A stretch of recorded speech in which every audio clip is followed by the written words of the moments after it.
సు సుమంత్ రెండో సినిమా కదా, ఎట్లా ఉంది మీ పరిస్థితి? కొంచెం టెన్షన్గా, నర్వస్గా? Yeah sir, definitely sir.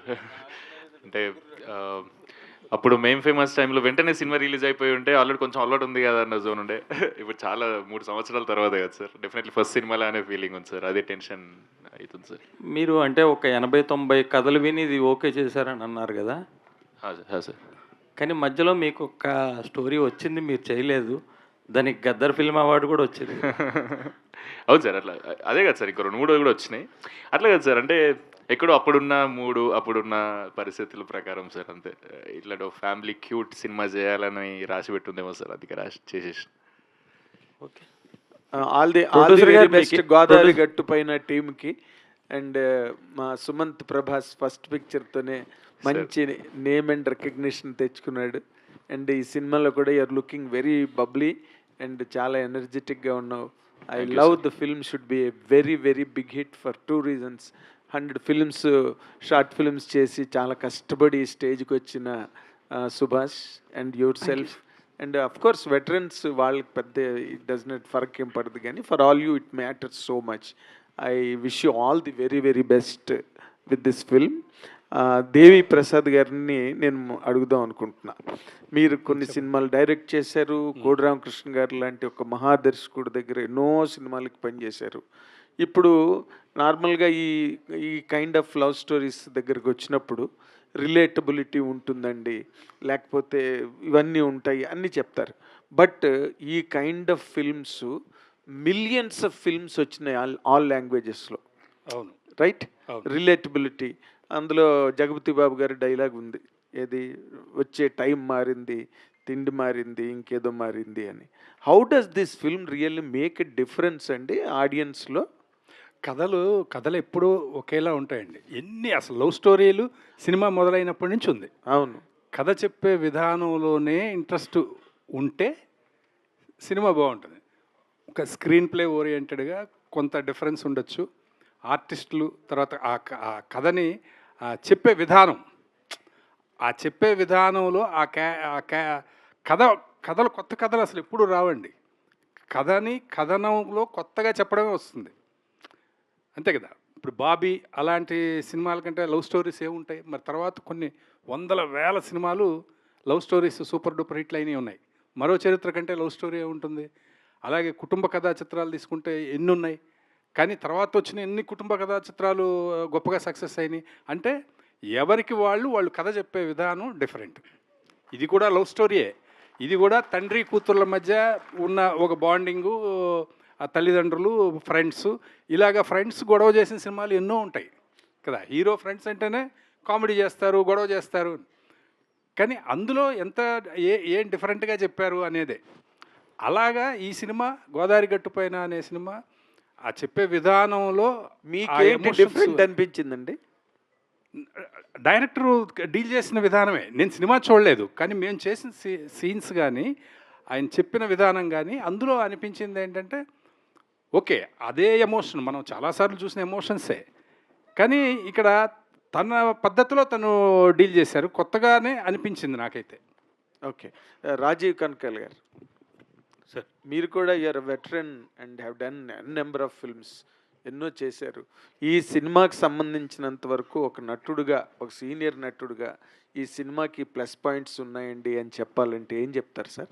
అన్ని ప్లస్లేనండి. ఫస్ట్ హీరోయిన్ వాళ్ళిద్దరూ ఫస్ట్ ప్రజెంటబుల్గా చూడముచ్చటగా ఉన్నారు.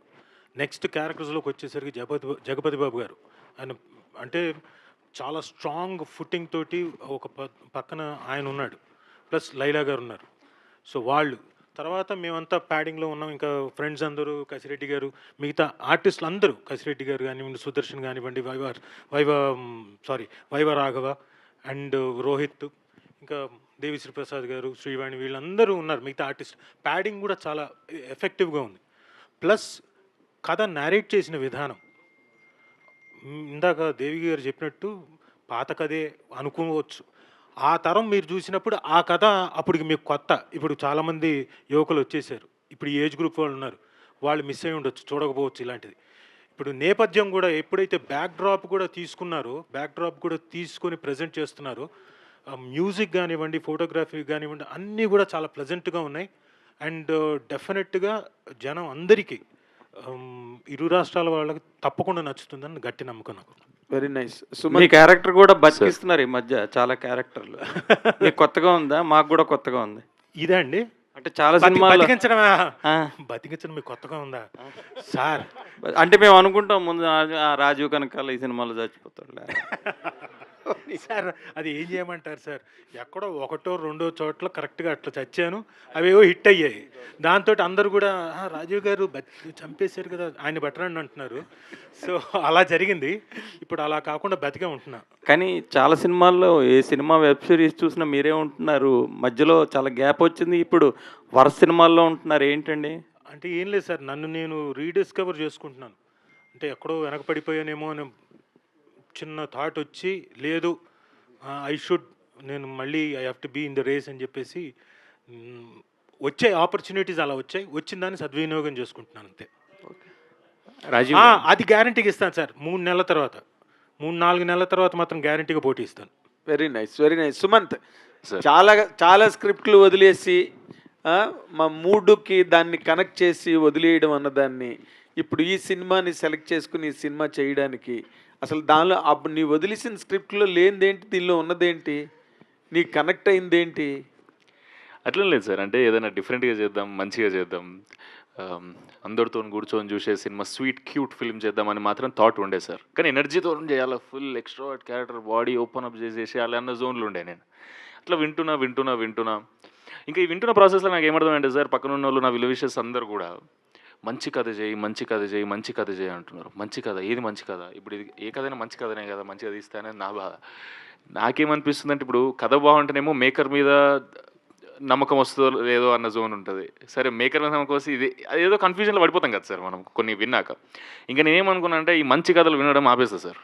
నేను మంచి షెఫ్ని వెతుకుతా సార్. మంచి షెఫ్ ఉన్నాడు అనుకో, కరివేపాకు కొత్తిమీర ఉన్నా కూడా ఏదో డిష్ చేసి ఇచ్చేస్తాడు చాలా బ్యూటిఫుల్గా. నీకు ఇంగ్రీడియంట్స్ ఎంత క్వాలిటీ ఉన్నా, షెఫ్ సరిగా లేకపోతే ఎన్ని క్వాలిటీ ఇంగ్రీడియంట్స్ ఉన్నా మనకు వంట సరిగా అవ్వదు కదా సార్.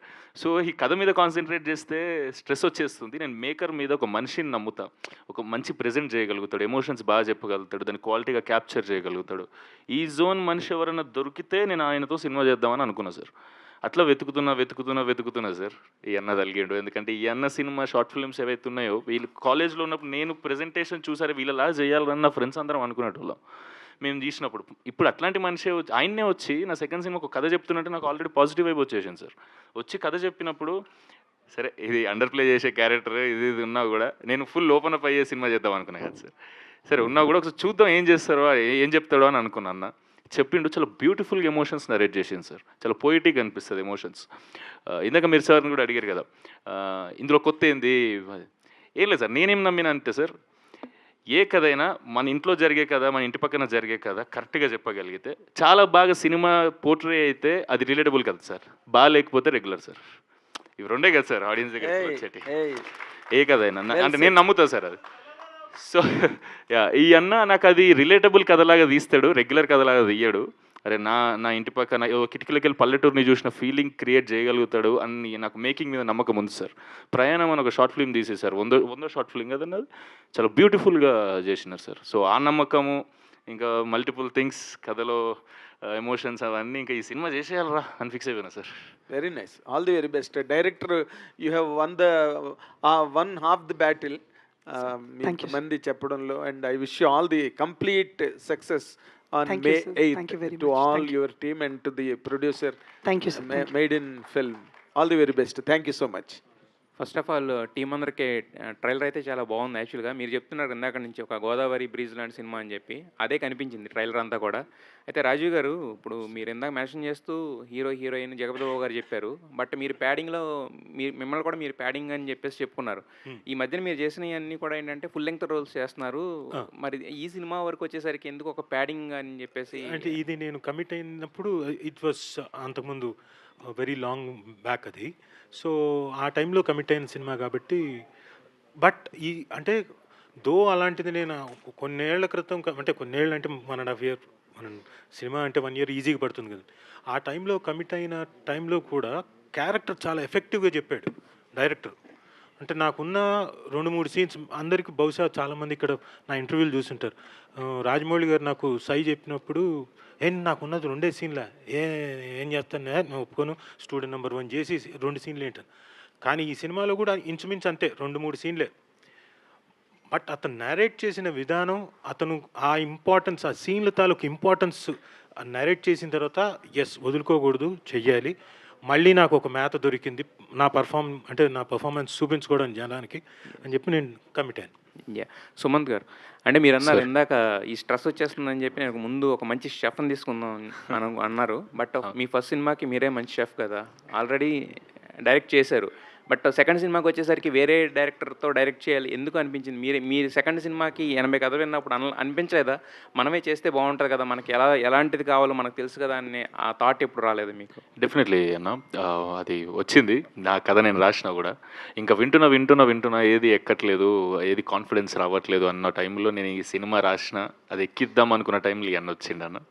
సో నేను రాసి దాని మీద వర్క్ చేసి అది ఎక్కిద్దాం అనుకునే టైంకి 3 years కూడా గడుస్తుంది. ఆ టైంలో ఇవన్నీ వచ్చి కథ చెప్పగానే నాకు ఇప్పుడు నేను ఎంత ట్రై చేసినా ఈ అన్న పుట్టి పెరిగింది అంతా అటు సైడ్ కాబట్టి వాళ్ళలాగైతే నేను రాయలేను, కానీ అక్కడ సినిమా చేద్దాము అని అనిపించింది అన్న. సో ఇక అట్లా కమిట్ అయిపోయినాయి. అభినవ్ గారు, మీరు ఏ బిజినెస్లో ఉన్నారో మీ తాలూకా వృత్తి ప్రవృత్తులు ఏంటో మాకు తెలియదు, because we are meeting for the first time. ఇప్పుడు ఈ సినిమా తర్వాత మీకు సినిమా ఇండస్ట్రీలో కంటిన్యూ అవ్వాలి, నేను అవుతాను అనే ఒక అనుభూతిని కలిగించారా వీళ్ళు, ఈ టీము, మీ డైరెక్టరు మీకు? ఎస్ సార్, ఎస్ డెఫినెట్గా sir. You please explain it how it is. డెఫినెట్గా సార్. అదే కాదు, అది డైరెక్టర్ దగ్గర నుంచి వచ్చిందా, హీరో దగ్గర నుంచి వచ్చిందా? సార్ కంటిన్యూ అవుతామా అంటే if there is a good story we will take it up, అంతేగాని వీళ్ళేదో కంఫర్ట్ ఇచ్చిరా అని చెప్పి మళ్ళీ ఇంకోటి అట్లా కాదు. ఏమంటే మీ సినిమా బడ్జెట్ కన్నా ఫుడ్ బడ్జెట్ ఎక్కువైందా ఏంటి? కాదు, అందరూ ఫుడ్ గురించే మాట్లాడుతున్నారు, సినిమా గురించి కాదు. బడ్జెట్ దానికన్నా ముఖ్యమైన ఇంపార్టెంట్ థింగ్ ఏంటంటే ఇవాళ రేపు ప్రొడ్యూసర్లకి చాలా పెద్ద యమసంకటంగా తయారైన విషయం ఏంటంటే మీ సినిమా మీరు అనుకున్న డేట్స్లో, షెడ్యూల్స్లో ప్రాపర్గా మీరు కంప్లీట్ చేయగలిగారా, లేక ఈడ్చి లాగి? లేదు 100%. ఒక 4 days అటు ఇటు, that to he was very sick that time. అది ఒక్క 4 days తప్పితే మిగతా అంతా షెడ్యూల్ సార్, షెడ్యూల్ ప్రకారం ఆన్ పాయింట్. అంటే ఆ బడ్జెట్లు కూడా మీ కంట్రోల్లోనే జరిగాయి సార్? కొద్దిగా అటు ఇటు సార్. ఏంటా కొద్దిగా 10%? ఎందుకు సార్ బేసిక్గా మొత్తం కొంచెం చెప్పాలి సార్, చెప్తాను సార్. మొత్తం అవుట్డోర్స్ కదా సార్, అవుట్డోర్స్. డైరెక్టర్ సిక్ అయిపోయిన తర్వాత కొద్ది వేస్టేజ్ ఉంటుంది కదా సార్. ఓహో, డైరెక్టర్ సిక్ వల్ల. బట్ హీరోయిన్లు ఆ గ్లామర్ ఆ ప్రాబ్లం ఏం కాదు సార్, అసలు ఇబ్బంది. నాకు డెంగ్యూ అండ్ టైఫాయిడ్ కలిసి వచ్చింది, అప్పటికి నేను స్టాప్ చేయలేదు షూటింగ్. మరి ఆఫీసర్ మొత్తం అందరికి వెళ్ళి ఫోర్స్ చేసి ఆపిచ్చేసారు సార్. ఓ, ఫోర్స్ చేసి ఆఫీసర్ సెలైన్ పెట్టుకొని వచ్చి షూట్ చేస్తుంటే సార్దే షాట్, రాజీవ్ సార్ది వచ్చి సార్ చూసి షాక్ అయిపోయినారు. ఏం సుభాష్ ఏంది అది అంటే సార్ వైబ్లో కరెక్ట్ కాదు, సినిమా కోసం సార్, ఏదైనా సినిమా బాగుండాలి సార్ అని అన్నా. నువ్వు ఉంటే సినిమా ఉంటుంది, నువ్వే లేకపోతే సినిమా కూడా ఉంటుంది. ఫస్ట్ నువ్వు అన్నీ ప్యాక్ చేసి ఫస్ట్ ఈ రికవరీ అయినాక స్కెడ్యూల్ పెట్టండి అని చెప్పి సార్ పుష్ చేశారు. దాని తర్వాత అంటే అంత సినిమా అంత పని రాక్షసులా చేస్తాడు, ప్యాషనేట్గా చేస్తాడు, ఎక్స్ట్రా ప్యాషనేట్. ఇప్పుడు మీ హీరో ఆల్రెడీ ఒక కథ రాసుకుని అది ఎక్కిద్దాం అనుకుంటున్న టైంలో ఆయన వచ్చి దీన్ని తన్నుకుపోయాడు ఈ ప్రాజెక్ట్ని. మీ డైరెక్టరు ఇప్పుడు ఆ ప్రాజెక్ట్ రెడీగా ఉంది, నెక్స్ట్ మీరు చేసే అవకాశం ఉందా మా సుమంత్ ప్రభాస్తో? సుమంత్ ఎవరు రెడీ సార్? ఎవరు రెడీ? అభినవ్ గారు. నేనా సార్? సుమంత్ ఎవరు రెడీ సార్? ఎవరు రెడీ అయితే వెంటనే అడ్వాన్స్ తీసేసుకో సుమంత్. రేపు ఫస్ట్ స్టోరీ చెప్పాలి, రిలీజ్ ముందు తీసుకుంటే బెటర్. సుభాష్ గారు, సుమంత్ రెడీ, బట్ మళ్ళీ స్టోరీ చెప్పాలి కదా సార్. స్టోరీ బాగుంటే మళ్ళీ చూద్దాం. ఫ్యాంటాస్టిక్. సుభాష్ గారు, I wish you all the best. 100 short films రాసుకొని 100 షార్ట్ ఫిల్మ్స్ చేసి తర్వాత మళ్ళీ ఫీచర్ ఫిల్మ్కి రావాలన్నప్పుడు 8 గంటలు ఏం చెప్పారో ఆయన ఏమన్నారు సార్? 8 గంటలు అది ఎక్కువ షార్ట్ ఫిలిమ్స్ తీసిన అనుభవము, ఫిలిం స్కూల్కి వెళ్ళిన అనుభవము, కొన్ని సినిమాలకి అసిస్టెంట్గా చేసిన అనుభవం, కొంచెం రైటింగ్ చాలా డీటెయిల్గా రాశాను సార్. ఇది 2 గంటల 20 నిమిషాలు నిడివి ఉన్న సబ్జెక్ట్ అయినప్పటికీ 230 పేజీల స్క్రిప్ట్ రాశాను సార్, స్క్రీన్ ప్లే డీటెయిల్గా. సో అభినవ్ గారిని కార్తిక్ గారిని అడిగాను, సార్ మీకు ఎంత డీటెయిల్గా కావాలి అని. మీరు ఎంత డీటెయిల్గా చెప్తారు అని అడిగారు. సో స్టార్ట్ చేసాం. We never thought it went to 8 hours అని అనుకోలేదు. బట్ 8 గంటలు ఓపిక్గా జస్ట్ ఇంటర్వెల్కి మాత్రమే బ్రేక్ తీసుకుని బయటకు వచ్చి మాట్లాడుకుని మళ్ళీ లోపలికి వచ్చి చెప్పారు సార్. ఆ వివరణ, క్లియర్ వివరణ, స్క్రీన్ ప్లే, లొకేషన్, షార్ట్స్, అది వివరంగా చెప్పాను సార్. అయితే ఇంత బ్రీజీ సినిమా అంటున్నారు, ఇంత నేటివిటీగా, అంటే మీరు పెట్టుకున్న ప్యాడింగ్ అదంతా చూస్తే కూడా ప్రతి ఒక్కళ్ళు ఏంటంటే ఎక్కువగా గోదావరి ఆ స్లాంగ్ని ఈజీగా చేయగలిగిన వాళ్ళు తీసుకున్నారు. బట్ హీరో విషయానికి వచ్చేసరికి సుమంత్ ఇంతకుముందు చెప్పినట్టే extrovert, at the same time Telangana slang అయితే కనుక నెక్స్ట్ లెవెల్లో ఉంటుంది. సో హీరోయిన్ కూడా వేరే లాంగ్వేజ్ అమ్మాయిని తీసుకుపిచ్చి పెట్టుకున్నారు. ఎందుకని అలా నేను ఈ లాంగ్వేజ్, ఈ స్లాంగ్ ఆర్ ఈ స్టేట్ అని చూడలేదు సార్. నేను నటుల్ని చూశాను సార్. సుమంత్ మేం ఫేమస్ సినిమా మీరు చూస్తే వాళ్ళ ఫ్రెండ్, వాళ్ళ గ్యాంగ్లో ఉన్న ఫ్రెండ్ ఒక అతను హైదరాబాద్ వెళ్ళిపోతుంటారు. బస్ ఎక్కి వెళ్తుంటే తిను కళ్ళు కూడా తిప్పుకోకుండా అవతల తిరిగి కళ్ళంట నీళ్ళు పెట్టుకుని ఒక్కసారి వాళ్ళ ఫ్రెండ్ తాలూకు ఎమోషన్ గుర్తొచ్చి స్మోక్ చేసేవాడు ఆగిపోయి ఆ సిగరెట్ ఇవ్వడానికి పరిగెడతాడు sir. That's where I believed in him. Emotions పండించగలడనే వ్యక్తి. సో అప్పుడు నేను నటుడినే చూశాను సార్. స్లాంగ్ యాక్టర్ పని అదే కదా సార్. ఏ స్లాంగ్ అయినా, ఇప్పుడు గొప్ప గొప్ప నటులు ఉన్నారు, కోటా శ్రీనివాసరావు గారు, వీళ్ళందరూ కూడా ఏ స్లాంగ్నైనా అవలీలుగా చేయగలిగారు. So I believe in actor. So వాళ్ళ పని అదే, వాళ్ళు ఏ స్లాంగ్నైనా నేర్చుకుని చేస్తారు. సుమంత్ అలా చేశారు సార్. అభినవ్ గారు, మీరు నడిచొస్తుంటే అనుమానం ఏదో ప్రేమ కూడా నడిచొచ్చేస్తుందని ఏదో మాట్లాడారు మనవాళ్ళు, ఏంటిది? అదేమో నాకు తెలియదు సార్, కానీ వాళ్ళు ఇంకా రెగ్యులర్గా అదే పనిలో ఉంటారు. ఏ పనిలో సార్? ఇదే ఇంకా ఆ ప్రేమ ఎవరు కాదు బాబు. సో మీరు బాగా ప్రేమ చూపించినట్టున్నారు, అందుకే వాళ్ళు మర్చిపోలేకపోతున్నారు అనుకుంటా. లేదు సార్, నేను జనరల్గా ఎట్లుంటానో వాళ్ళతో కూడా అట్లే ఉంటా, అట్లా డిఫరెంట్గా ఏం లేదు. Okay, wish all the best to the entire team and wishing great success. Sumanth గారు, hi sir. Hello sir. Hi అండి. లాస్ట్ టైం చెప్పినట్టుగానే ప్రమోషన్స్ గోల మొదలెట్టారు వాళ్ళు. మీరే అడిగారు కదా సార్. ఎస్. ఎనీవేస్, మీ డైరెక్టర్ గారు కానీ మీరు కానీ సినిమా గురించి చెప్పేటప్పుడు ఇది ఫెమిలియర్ కథ, కొత్త కథ ఏం కాదు. బట్ మీరు ఎక్కువగా వాడిన పదాలు వైబ్ అని, లేకపోతే బ్రీజ్ అని, ఇలాగా యూజువల్లీ ఇలాంటి ఫెమిలియర్ కథ తీసుకున్నప్పుడు ఒక ఫాదర్ డాటర్ రిలేషన్షిప్ ఉన్నా, లేకపోతే గోదావరి బ్యాక్ డ్రాప్ ఉన్నా, ఫ్రెండ్స్ అవన్నీ ఉన్నా, ప్రతిదానికి ఒక క్లాసిక్ రెఫరెన్స్ ఉంటుంది. ఆ సినిమాలో అలా చేశారు, ఇలా చేశారు అని చెప్పి వాటన్నిటినీ బీట్ చేసి మీరు చెప్పే వైబ్ ఆడియన్స్ ఫీల్ అవ్వాలంటే దానికి అది ఒక ఆల్టుగెదర్ ఒక హెర్క్యులియన్ ఎఫర్ట్ అన్నట్టు. అది ఎలా సాధించారండి? ఎలా సాధించారు అంటే మీరు చెప్పే వైబ్ క్రియేట్ అవ్వాలంటే రిఫరెన్స్లు ఉన్నప్పుడు చాలా కష్టం. Got it sir. అంటే ఫస్ట్ టైం ఈ కథ నాకు చెప్పినప్పుడు తండ్రి కూతురు ఏ ఎమోషన్ ఏదైతే ఉందో అది చాలా బాగా వండితే సినిమా చాలా బాగుంటుంది సార్, చాలా రిలేటబుల్ అనిపిస్తుంది. సో ఆ సినిమా నాకు ఓకే అయ్యింది. ట్రావెల్ చేస్తున్నప్పుడు జగపతి బాబు సార్ని పలానా నిధి డాడీ లాగా రోల్ ఫిక్స్ చేసినామని చెప్పినారు. ఎప్పుడైతే ఆ మాట చెప్పినారో నేను ఇంకా, అది చాలా క్యూట్ క్యారెక్టర్ సార్, చాలా బాగుంటుంది యాక్చువల్గా. జగపతి బాబు సార్ మీరు చూస్తారు సినిమాలో May 8th జగపతి బాబు సార్ అంటే అప్పుడెప్పుడో నేను కథానాయకుడు సినిమాలో అట్లా బార్బర్ షాప్లో అట్లా చిన్నగా అట్లా క్యూట్ లోవర్ మిడిల్ క్లాస్ వైబ్లో కనిపించినారు. మళ్ళీ దాని తర్వాత ఇంకా మనకు తెలిసిన ఇప్పుడు రీసెంట్ జగపతి బాబు సార్ అంటే ఇంకా ఫుల్ అగ్రెసివ్. ఒకవేళ అర్బన్ ఏరియాలో షాట్ అయితే బ్లేజర్ ఆ వైబు, పల్లెటూర్లలో అయితే జమీందార్ వైబు, ఏదున్నా కొంచెం గంభీరంగా ఈ వైబ్ ఉంది. క్యారెక్టర్ ఏమో చాలా క్యూట్ క్యారెక్టర్. అది జగపతి బాబు సార్ని తీసుకొస్తున్నప్పుడు ఆ నోస్టాలజిక్ ఫీలింగ్ 100% వర్కౌట్ అవుతుందని బాగా నమ్మిన సార్. సో అది అట్లే క్యాప్చర్ చేసిండు. నేను సినిమా చూసినా చాలా బ్యూటిఫుల్గా ఎమోషన్స్ క్యాప్చర్ అయినాయి సార్. మీరందరూ కూడా ఎంజాయ్ చేస్తారని అనుకుంటున్నా సార్. నైస్ అండి, all the best. Abhinav garu sir, చాలామంది ఇప్పుడు సినిమాలు రిలీజ్లే తగ్గినాయి.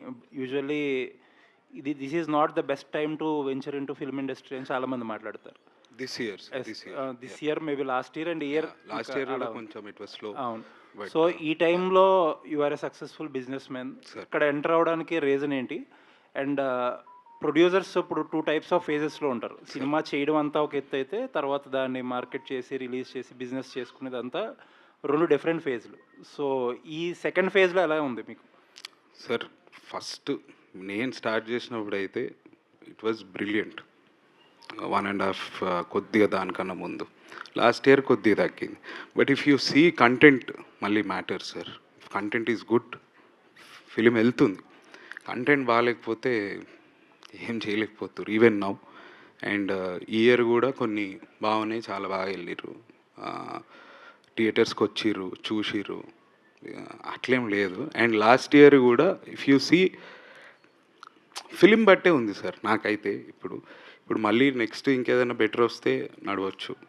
Yeah, that is the only thing. అంటే చాలామంది ప్రొడ్యూసర్స్ ఈ ఐపీఎల్ ఫ్యాక్టర్తో చాలా కన్సర్న్గా ఉన్నారు. మేబీ ఈ సమ్మర్ అంతా ఆల్మోస్ట్ డ్రై సీజన్ అయిపోయింది, రిలీజెస్ కూడా పెద్దగా ఏం లేవు. వాట్ ఈస్ యువర్ ఒపీనియన్ కొత్త producer? IPL factors yes sir, it do matter. But అది లాస్ట్ ఇంకా మేము వచ్చేది 8th సార్. So we have more little 10 days ఆ క్వశ్చన్ ఉంది. And last from 20th 21st తర్వాత కొంచెం అగ్రెసివ్గానే ఉంటుంది ఐపీఎల్ది. Anyways all the best. Thank you sir, thank you. Sumanth, ఈ ప్రమోషనల్ వీడియోస్ కోసం సార్, రిలీజ్ ప్రమోషనల్ వీడియోస్ కోసం ఈ రీల్ సోప్ యాడ్స్ ఇవన్నీ యూటిలైజ్ చేశారు కదా. సో ఆ నాస్టాలజియా థాట్ అనేది బాగుంది. So it actually vent directly into the minds అనమాట. ఓకే, ఒక నాస్టాలజియా ఫీల్తో పాటు మీ సినిమా అనేది జనాల్లోకి వెళ్ళింది. సో అంటే మీ ప్రమోషన్స్ మేం ఫేమస్ టైంలో కూడా మీరు కొట్టిన బ్యాండ్లు అనేవి మొత్తం తెలుగు స్టేట్స్ మొత్తం అనిబట్టాయి. సో ఇప్పుడు ఈ గోదావరి గట్టు పైన అనే సినిమాకి అంటే ఇది ఈ ఇనీషియల్ స్టేజెస్ కాబట్టి, బట్ గోయింగ్ ఫార్వర్డ్ ఆ ప్రమోషనల్ బజ్ ఎలా ఉండబోతుంది? డెఫినెట్లీ సూపర్ కాన్ఫిడెంట్ ఉన్నా సార్. నేను రిలీజ్ చేసింది కూడా 1-2 యాడ్లు. ఒకటి ఇక్కడ ప్లే చేసినాం మీకు, ఒకటేమో ముందు చేసినాం. ఏం లేదు సార్, లాస్ట్ టైం కూడా సార్ అడిగినారు దానికి లొల్లి చేసినావు, మరి దీనికి ఏం చేస్తావు అని. అంటే ఇది చాలా క్యూట్ ఫీల్ గుడ్ సినిమా, అదేమో హడావిడి సినిమా. దానికంటే దాని తగ్గట్టు ప్రమోషన్ అంటేనే సౌండ్ కదా, ఇక బ్యాండ్ కన్నా గట్టి సౌండ్ ఏముంటుందని అనుకున్నాను సార్ అప్పుడు. సరే ఇప్పుడు ఇదేమో ఫీల్ గుడ్ సినిమా, దీనికి అట్లాంటివి చేస్తే ఆ వైబ్ క్రియేట్ కాదు. సో నేను ఏదైతే ప్రమోట్ చేస్తానో ఆ ప్రమోషన్ ఆడియన్స్ చూసినప్పుడు అతను ఐబాల్ 100% ఆగాలి. ఎందుకంటే చాలా కంటెంట్ ఉంది ఆల్రెడీ ఇన్స్టాగ్రామ్లో, ట్విట్టర్లో, ఎక్కడ చూసిన సోషల్ మీడియాస్లో. సో ఐబాల్ ఆగాలి. ఐబాల్లో ఏం చేసినా ఆపొచ్చు, కానీ నా ఫీల్ గుడ్ సినిమాకి నా సినిమా చూస్తున్నప్పుడు ఏదైతే ఫీల్ వస్తుందో, చిన్న స్మైల్ క్యూట్ వస్తుందో, ఆ ఫీలింగ్ వచ్చేలాగా ఏమైనా క్రియేట్ చేయాలి. ఏం చేయాలి, ఇది క్వశ్చన్స్ సార్ బోర్డు మీద రాసినవి. దాని తర్వాత ఇప్పుడు ఏం చేద్దాం, సినిమా రిలీజ్ డేట్ చెప్పిండు అన్న May 8th. మే అంటే ఏంది, మే తర్వాత సమ్మర్ లేదు, ఇంకా జూన్ నుంచి ఇంకా వింటర్ జోన్లోకి వెళ్ళిపోతుంది కదా sir. So May 8th proper summer product లాగా దీన్ని ప్రమోట్ చేయగలిగితే, ఇప్పుడు గోదావరి గట్టిపైనే ఒక కూల్ డ్రింక్ అనుకోండి సార్, దీన్ని ఎట్లయితే ప్రమోట్ చేస్తామో అట్లా ప్రమోట్ చేస్తే 100% జనాలకి ఇది కొత్త ప్రమోషన్, ఇంతవరకు ఇండస్ట్రీలో ఎవరు చేయలేదు. అదే ఎవరు చేయలేదు అని అన్నప్పుడు 100% ఐబాల్ అవుతుంది కదా సార్. సో అట్లా ట్రై చేసినాం, హోప్ఫుల్లీ మీకు నచ్చుతుంది. చాలామంది షేర్లు చేస్తున్నారు, ప్రమోషన్స్ గురించి మాట్లాడుతున్నారు. యా, ఇంకా చాలా ఉన్నాయి సార్, అన్నీ వస్తుంటాయి.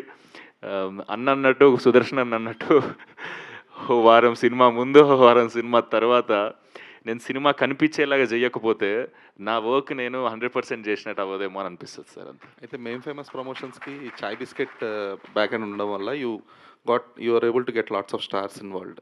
అంటే మొత్తం హైదరాబాద్లో ఎంతమంది సెలబ్రిటీలు వస్తే అంతమందితో కూడా చేయించగలిగారు అది. అవును సార్, మెయిన్ ఫేమస్కి. సో దీనికి ఆ kind of star celebrity involvement ఏమైనా ఉండబోతుందా, స్కోప్ ఉందా దానికి? యాక్చువల్గా మెయిన్ ఫేమస్కి కూడా ప్లాన్ చేయలేదు సార్. ఫస్ట్ విజయ్ అన్నతో చేసినాం, మేమే అడిగి. తర్వాత అల్లు అరవింద్ సార్తో చేసినాం. దాని తర్వాత విశ్వక్సేన ఫోన్ చేసిండు. విశ్వక్సేన ఫోన్ చేసి నాది కూడా దాస్కి దామ్కి రిలీజ్ అవుతుంది సుమంత్, క్రాస్ ప్రమోషన్ చేద్దామని అంటే, డనా చేసేద్దామనంటే ఇంటికి పోయినాం, ఆ వీడియో చేసినాం, అయిపోయింది. దాని తర్వాత తేజ సజ్జా అన్న కూడా అట్లనే. దాని తర్వాత నాగ చైతన్య సార్ది కూడా కస్టడీ రిలీజ్ అవుతుంది అప్పుడు. తేజ సజ్జా అన్నదేమో హనుమాన్ షూటింగ్ అయిపోయింది, నేను కూడా అప్డేట్ ఇస్తాను. సో అందరికీ అది కొలాబరేటివ్గా అయింది సార్, మాకు అడ్వాంటేజ్ అయింది డెఫినెట్లీ. వాళ్ళందరూ అట్లా రావడం, మా సినిమాని లాంచ్ చేయడం, వాళ్ళ అప్డేట్ చెప్పడం, అది దానికి అట్లా కుదిరింది సార్. దీనికి కూడా కుదిరితే ఆల్రెడీ స్టార్స్ ఉన్నారు సార్, సుదర్శన్ అన్న వాళ్ళు, ఇంకేమో సుదర్శన్ అన్న, కసిరెడ్డి అన్న, రాఘవ అన్న, స్టార్స్ని ఎవరినన్నా పిలుస్తామా, అడుగుదామా, ఎవరినన్నా ఇన్వైట్ చేద్దామా అంటే, ఎందుకు మేము ఉన్నాగా అని అన్నాడు సుదర్శన్ అన్న. అయితే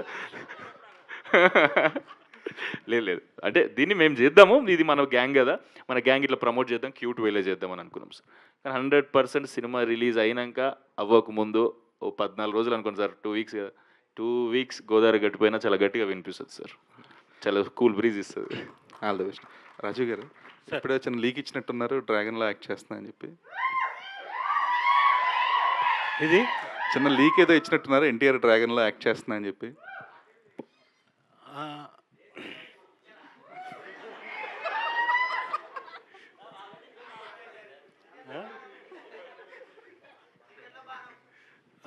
చీకట్లు చేస్తున్నాను. ఓకే, అంటే చాలా రోజుల తర్వాత ఎన్టీఆర్ కాంబినేషన్లో సినిమా చేయబోతున్నారు కదా, అంతే. కాంబినేషన్ చేయడం చాలా రోజుల తర్వాత, చాలా ఏళ్ల తర్వాత. సో లుకింగ్ ఫార్వర్డ్ అండి. ఏమండి? లుకింగ్ ఫార్వర్డ్ అండి. ఇంతకు మించి ఏం చెప్పలేరు కాబట్టి మీరు. అదే చెప్పకూడదు కూడా, చెప్తే బాగోదు. ఇప్పుడు అక్కడ దాకా వచ్చిన తర్వాత నువ్వు లేవని తీసేస్తే నా పరిస్థితి ఏంటి?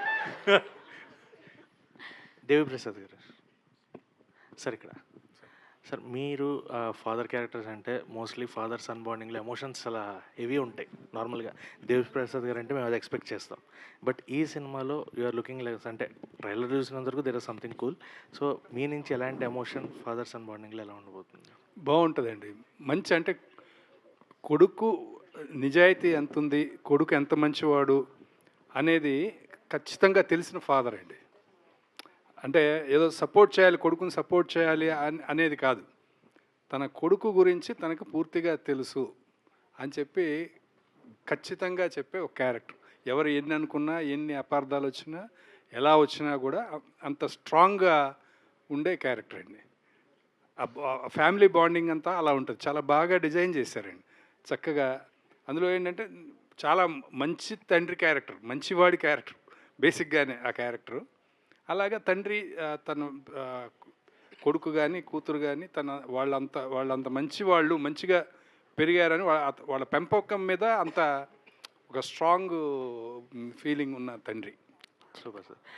సుమంత్ గారు అండ్ టీమ్, ట్రైలర్ మటుకు చాలా బాగుంది. అంటే నిజంగానే కూల్ బ్రీజీ ట్రైలర్ ఇచ్చారు మాకు, అండ్ వీఆర్ ఎక్స్పెక్టింగ్ దట్ సినిమా. అండ్ గోదావరి గట్టు పైన మీరు ఫేమస్ అవ్వాలని మనస్ఫూర్తిగా. Thank you sir, thank you so much, means a lot. Nidhi. Hi Nidhi. So, how excited you are for May 8th, and how is working experience with Jagapati Babu sir and Nella ma'am? I'm very, very excited because I made a deal with my parents. Okay. That they had to give me 1 year, so I had to prove myself. And while giving a couple of auditions, that's when Godari Gattupaina happened to me. So I'm just excited to see how they feel, irrespective of the film being a success or not. If they're happy with how I did, that's all I need to do. So that's what I'm excited to see. I think May 8th is a Women's Day. That Women's Day would help you a lot. I'm wishing you. Thank you so much. May 8th. Your mom is there? Yes, mummy is there. Amma unna ikkada? Ma'am, your daughter has done fantastically, fantabulous. Don't worry at all. She will have a bright future. Reenu. So మీకు ఈ అవకాశం ఎలా వచ్చింది రేణు ఇందులో? Actually నేను audition వినిపిస్తుందా? Okay. Actually నేను audition attend అయ్యాను. నాకు 3 o'clock అని చెప్పారు. తర్వాత 2 o'clockకే రండి అని చెప్పారు. అప్పుడు నేను ఫోటోషూట్లో ఉన్నాను, లంగావని వేసుకొని వెళ్ళాను. ఆ ఆడిషన్ స్క్రిప్ట్ నార్మల్గా ఆడిషన్ చేస్తే అప్పుడే నాకు చెప్పారు, మీరు సెలెక్ట్ అయ్యారు అండ్ హీరోని పిలిపిస్తాము, ఒకసారి చూద్దాము హైట్ అదంతా సెట్ అవుతుందో లేదో అని. నాకు మొత్తం అప్పుడప్పుడే సరిపోవడం చాలా ఎక్సైటింగ్గా అనిపించింది సార్. ఈ అమ్మాయి ఒక రకంగా మ్యానిపులేట్ చేసిందండి. సినిమాలో లంగావనిలా కనబడాలి, వేరే షూట్ పర్పస్ మీద లంగావని వేసుకుని ఇక్కడికి వచ్చారట అని నాకు చెప్పారు. అది ఎంతవరకు నిజమో నాకు తెలీదు. సో ఆ క్యారెక్టర్కి ఎగ్జాక్ట్గా మేము ఆల్మోస్ట్ మాకు నిధి 3 monthsలో దొరికేశారు, కానీ దీనికోసం 6 months ఎతికాం, దొరకలేదు. ఈ కనక మహాలక్ష్మి అనే క్యారెక్టర్కి మహాలక్ష్మిలా ఉండాలని కరెక్ట్గా రేపు పూజ లాంచ్ అనగా ముందు రోజు ఈవినింగ్ తిని సెలెక్ట్ అయ్యారండి. All the very best Renu and entire టీమ్కి ఆల్ ద వెరీ బెస్ట్ అండి. Looking forward for you film. Sumanth Rajeev గారు. చెప్పమ్మా. Sumanth. Hi sir. Hi. So couple ఫ్రెండ్లీలో మీ క్యారెక్టర్ చాలా బాగా అనిపించింది. అంటే ఫాదర్ క్యారెక్టర్ చాలా రోజుల తర్వాత ఆ క్యారెక్టర్ చాలా కనెక్ట్ అయ్యామో, ఇంకొంచెంసేపు బాగుంటుందంటే కూడా ఉంటే బాగుండేదని చెప్పాను. సో అలానే లుకింగ్ ఫార్వర్డ్ దీనిలో కూడా మీ క్యారెక్టర్ ఎక్కువసేపు ఉంటుందా, ఎట్లా ఉంటుంది? అని నిడివి చెప్పలేను, ఎంతసేపు ఉంటాను ఏంటి అనేది కాదు, కానీ ఉన్నంతసేపులో గ్యారంటీగా మళ్ళీ రాజీవ్ కనకాల బాగా చేసాడరా అనిపించుకొని వెళ్తాను. అంటే దీనిలో కూడా ఎమోషనల్గా కనెక్ట్ చేస్తారా మమ్మల్ని? అలానే ఉంటుంది. Sumanth bro, last 2 questions please. So మేము ఫేమస్ టైంలో మీ ఫాదర్ గురించి చెప్పారు, అరే నువ్వు సినిమా చేస్తున్నావు ఏంటి ఇట్లా అన్నారని చెప్పి. So after that 3 years gap అనేది వచ్చింది. అంటే మీ ఫాదర్ రియాక్షన్ ఏంటి, ఎలా ఉంది ఆఫ్టర్ మళ్ళీ సినిమా చేశారు కదా, చూసిన తర్వాత ఏమనిపించింది, మీ ఫాదర్ ఏమన్నారు అసలు? అదే మేము ఫేమస్ చేస్తున్నప్పుడు నిజంగానే సినిమా చేస్తుండా అని నమ్మలేదు డెఫినెట్లీ, ఎందుకంటే మా ఖాందాన్లోనే అసలు సినిమాకి సంబంధించిన వాళ్ళు లేరు. సో నేనేమో డిగ్రీ అప్పుడే ఎగ్జామ్స్ రాస్తున్న వీడేం సినిమా చేస్తా అంటుండు ఎస్ఐ గారా అని అంటే అన్న జోన్లు ఉన్నాడు మా డాడీ. అవన్నీ కాదని చెప్పి పక్కన పెట్టి నేను సినిమా చేస్తుంటే షూటింగ్కి తీసుకెళ్ళి ఇంకా అదంతా చెప్పిన కదా, ఆ సినిమా చేసేసినాం. మా డాడీ ఓకే డన్, సూపర్ రా, బాగా చేస్తున్నావు, ఇంట్లో అప్పులన్నీ తీసేసినావు. మా ఇంట్లో ఎవరికి కారు ఉండకపోయేది, అంటే ఎవరి చుట్టాలలో కూడా ఎవరికి కారు కూడా లేదు ప్రాపర్గా ఫ్యామిలీకి. నేను మా డాడీకి చెప్పిన, డాడీ ఎస్ఐ కాదు కానీ ఒకవేళ మనం నిజంగానే సినిమా ఇండస్ట్రీలో ఒక సినిమా చేసి మంచిగా జనాల ఆదరణ పొందగలిగితే నీకు నేను చాలా కార్లు ఇప్పిస్తాడు డాడీ అని చెప్పిన. మా డాడీ ఇంటికి పొద్దున్న లేచి, నేను ఒకటి చెప్తా మీకు, పొద్దున్న లేస్తే నాకు చిన్నప్పటి నుంచి అదే ఫ్యామిలీ అప్పులు ఇక వంద థింగ్స్ ఉంటాయి కదా అందరి ఇంట్లో ఉండేటివి. నేను పొద్దున్న లేస్తే నాకు డబ్బులు ఎప్పుడు ఇస్తావు మల్లరెడ్డన్న అని అడిగేటోళ్ళే ఉన్నారు. చిన్నప్పటి నుంచి చూస్తున్నా, తిక్కలేసింది నాకు. ఇట్లా కాదు, లైఫ్ చేంజ్ చేసేయాలి, లేకపోతే ఈ మిడిల్ క్లాస్ బతుకులు మస్తు కష్టమైపోతుంది. మా డాడీని కూడా నేను ఇట్లా పెద్దగా చూడాలి అని ఫిక్స్ అయిపోయినా. సినిమాలకు రావడం నీ డ్రీమా అంటే డెఫినెట్లీ డాడీ డ్రీమ్ని, నేను డాడీని చాలా హ్యాపీగా చేయాలంటే నేను ఈ డ్రీమ్ని అచీవ్ చేయాలి అనే పాత అయితే ఎంచుకున్నా. మేము ఫేమస్ చేసిన, మీరు అందరు చాలా ఆదరించినారు. మా ఇంట్లో నా అప్పులన్నీ తీసేసిన, మా డాడీకి నేను 4 కార్లు కొనిచ్చిన, ఇంటి ముంగడ పెట్టిన, కీస్ ఇస్తా. మా డాడీకి ఒక కార్ ఇచ్చి, నువ్వు ఎంత తిరుగుతావు తిరుగు డాడీ, నీకు డబ్బులు అయితే అయిపోవని చెప్పిన. అంటే వాళ్ళు మా అయితే శ్రీశైలం పోయి వస్తారు కానీ వాళ్ళకి బాగా తెలియదు. యా, కానీ దాని తర్వాత నేను కొన్ని డబ్బులు తీసుకెళ్ళి మా డాడీకి ఇచ్చి, వెంటనే రేపు ఈ డబ్బులు ఇంట్లో కనబడొద్దని చెప్పిన. ఇవి తీసుకెళ్ళి అప్పులు రోజు డైలీ ఫైనాన్స్ ఎవ్రీడే పోయి డబ్బులు ఎప్పుడు ఇస్తావు అనాలి నువ్వు. మా డాడీ పొద్దున ఫోన్ చేసి డబ్బులు ఎప్పుడు ఇస్తావు అన్నా అంటాడు. అట్లా ఆ ట్రాన్స్ఫర్మేషన్ చేయాలి అని ఫిక్స్ అయినా నేను. యా, అది ఇప్పుడు అయ్యింది, చాలా హ్యాపీ ఫీల్ అయినారు. కానీ ఇందాక మీరు అడిగినట్టు ఆ సినిమా చేస్తున్నప్పుడు అది అట్లుంటే ఇప్పుడు 3 ఏళ్ళు అయింది. ఇది ఎట్లుందంటే, ఏం చేస్తున్నావు బేటా అని ఉండే. అదే డాడీ వింటున్నా. సూపర్, సో మంచిది చేయాలరా బేటా. Okay done. 1 ఇయర్ అయింది. ఏం వింటున్నావురా నువ్వు, నాకు అర్థమైతే లేదు. గిన్నిగానా ఒక్కొక్కరు సంవత్సరానికి 2-3 చేస్తారు, నువ్వేంది బేటా. అట్లా కాదు డాడీ, వింటున్నా, మంచిగా వింటున్నా. ఓకే 2 ఏళ్ళు అయింది. వీడు చేస్తాడా చేయడా, వీడు అనవసరంగా ఇళ్ళకి వచ్చిండు అన్న జోన్లో పోయి. 3 ఏళ్ళు అయింది. రే నువ్వు చేస్తున్నావా లేదరా, ఏందిరా నువ్వు. నేనేమో అందరికి చెప్పి పెట్టినా, మన ఫ్యామిలీలో ఫ్రెండ్స్కి అందరికి సినిమా చేస్తుండే. సో ఇప్పుడు నాకు ఎట్లయితే సెకండ్ సినిమా రిలీజ్ అవుతుందని ఆనందం ఉందో, మా డాడీకి కూడా ఇప్పుడు నా రిజల్ట్స్ లెక్కనే. నా 10th క్లాస్ రిజల్ట్స్ లెక్క, అమ్మయ్య వీడు ఫైనల్ సినిమా తీస్తుండ్రని. అంటే ఈ 3 ఏళ్ళు నేను కొన్ని సినిమాలు, ఇట్లాంటి మంచి క్వాలిటీ సినిమాలు చేయనీకి కొన్ని ఓకే చేసి పెట్టిన. ఆ ఓకే చేసి పెట్టిన సినిమాలో ఫస్ట్ సినిమా ఓకే చేసింది ఈ సినిమా నేను. సో ఇప్పటి నుంచి రెగ్యులర్గా వస్తాయి, అంటే ఎక్కువ టైం తీసుకోకుండా. ఆల్ ద బెస్ట్ అండి. సుమంత్, సో మీ ట్రైలర్ చాలా బాగుంది, చాలా ఇంట్రెస్టింగ్ అనిపిస్తుంది. Thank you sir. సో రీసెంట్గానే మీరు డార్లింగ్ రిలీజ్ చూస్తున్నారు and you are big fan of Prabhas garu. మీ ఎక్స్పీరియన్స్ ఏంటి, ఎట్లా అనిపించింది after 16 years watching on screen Darling? Super ఉండే సార్. బ్రహ్మరాంబాల్నే వెళ్ళినాం. నేను పర్సనల్గా పోతా అన్న, అంటే నేను చూడాలని ఉంటుండే, అన్ని రిలీజ్కి పోతా 100% ప్రభాస్ అన్న సినిమాలు అయితే. మా అభినవ్ అన్న అదే మన టీం అందరినీ తీసుకెళ్ళి కదా, మనకేమైనా యాడ్ ఆన్ అవుతుంది అంటే డెఫినెట్లీ అది మంచిదే సార్. డన్ అని చెప్పేసి నేను అందరం అన్నవాళ్ళు అందరం వెళ్ళి చూసినాం, సూపర్ ఎంజాయ్ చేసినాం. చాలా రోజుల తర్వాత ప్రభాస్ అన్నని అట్లా చూస్తుంటే అదే నోస్టాలజిక్ ఫీలింగ్. మనందరికి ఎట్లాంటి, మీకు ఎట్లాంటి ఫీలింగ్ అయింది? Same feeling. అండ్ ఇందులో గోదావరి స్లాంగ్ మాట్లాడి ఉన్నారు కదా. అవును sir. So what is the toughest part, అంటే నేర్చుకున్నప్పుడు మీకు బాగా కష్టమైన పదం కానీ లేదా ఏదైనా? అదే ఇప్పుడు నేను మాట్లాడితే ఏదో కొట్టినట్టు మాట్లాడినట్టు ఉంటుంది. ఇప్పుడు అంటే స్మూత్గా ఎండ్ అవ్వదు, దాన్ని అచీవ్ చేయడానికి కష్టమైంది. ఇప్పుడు ఏంటి జుట్టుకు మంచి రంగేస్తున్నట్టునో, ఇంట్లో అత్తలేదా అని ఇంత స్వీట్గా మాట్లాడడం నాకు రాదు. వీళ్ళతో మాట్లాడినప్పుడే, అంటే వీళ్ళతో ఈ సినిమా ఓకే చేస్తున్నప్పుడే ఇది అచీవ్ చేయగలిగిన. ఇది ఒక్కటే టఫ్ పార్ట్ ఉండే, దాన్ని స్మూత్గా ఎట్లా ఎండ్ చేయాలి అనేది. ఏదో ఇందాక అన్నట్టు పుట్టి పెరిగినట్టు రాకపోయినా నా ప్రయత్నం ఏదో నేను చేసిన. బాగా మాట్లాడారు. Thank you sir. Thank you. All the best అండి ఎంటైర్ టీమ్కి. Thank you so much to all the Thank you, media. sir. All the very best for Godari Gattupaina. See you all theaters on May 8th. Thank you Shravanti garu. Thank you. Thank you. Today RPR was our Vamshi Shekhar event by UV Media. Thank you.